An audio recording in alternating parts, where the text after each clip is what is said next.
அப்புறம் காலை வணக்கங்க. இன்றைக்கி ஒரு கதை பார்க்கலாம். சின்ன பசங்க கொஞ்சம் கூடி நல்லா விளையாடினாங்களாம். அதாவது பந்து விளையாட்டு விளையாடியிருக்காங்க.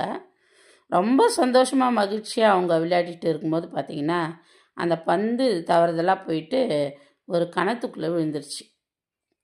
அந்த கிணத்துல பார்த்திங்கன்னா போயிட்டு எட்டி பார்க்குறாங்க இவங்க. அந்த கிணறு பார்த்திங்கன்னா ரொம்ப ஆழமாகவும் தண்ணி இல்லாத ஒரு கிணறுமா அது இருக்குது. உடனே என்ன பண்ணுறாங்கன்னா ஃப்ரெண்ட்ஸுங்களாம் வீட்டுக்கு பயந்து ஓடிடுறாங்க கூட இந்த ஃப்ரெண்ட்ஸ்லாம். உடனே இந்த பையன் என்ன பண்ணுறான்னா போயிட்டு தான் அப்பா கிட்ட அழுதுகிட்டு இந்த மாதிரி கிணத்துக்குள்ளே என்னோடய பால் விழுந்துச்சு அப்படின்னு சொல்லிட்டு சொன்னார். அவர் என்ன பண்ணுறாரு, முதல்ல திட்டினாலும் அப்புறம் வான்னு சொல்லி அவன் அழுத பார்த்து தூக்கி தன் தோல் மேலே வச்சு கூப்பிட்டு வந்து அவனை என்ன பண்ணாரான், அந்த பாலை ஒரு கயிறு கட்டி அந்த வாளியில் உட்கார வச்சு அவனை இறக்கி அந்த பாலை எடுத்துகிட்டு வர சொன்னாரான். அவனும் தைரியமாக போயிட்டு அந்த பாலை எடுத்துகிட்டு வந்தானான். அது ஃப்ரெண்ட்ஸுங்கிட்ட போயிட்டு மறுபடியும் சொல்லும்போது, இது எப்படிடா நீ இறங்கும்போது உனக்கு பயமா இல்லையா அப்படின்னு சொல்லி அவங்க கேட்டிருக்காங்க.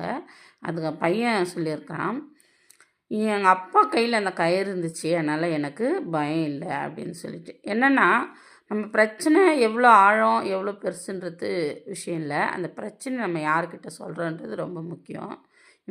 அவன் தகப்பன்கிட்ட சொன்னான். ஏன்னா அவனுக்கு தகப்பன் மேலே அவ்வளோ நம்பிக்கை. ஆமாங்க, நம்ம வாழ்க்கையில் கூட மனுஷங்கிட்ட கொஞ்சம் வளர்ந்ததும் என்ன பண்ணிடுறோன்னா நம்ம தகப்பனை மதிக்கிறதில்ல. நம்ம தகப்பனை போல் நம்ம வழி நடத்த, நம்ம மேலே அன்பு காட்ட, நம்ம வளர்ச்சியில் அக்கறை காட்ட வேறு ஒருத்தரும் இல்லைன்னு சொல்லலாம். அதுபோல் தான் ஏசப்பா கூடங்க. ஒரு வேளை உங்களுக்கு தகப்பன் இல்லை உலக பிரகாரமானா பரவாயில்ல விடுங்க, ஏசப்பா இருக்கார். அவர்கிட்ட சொல்லுங்கள் உங்கள் பிரச்சனையை. அவர் உங்கள் கரம் பிடித்து வழிநடத்த அவர் போதுமானவர். அவர் கைவிடாத தெய்வம்னு சொல்லி நான் முடிக்கிறேன். God plus.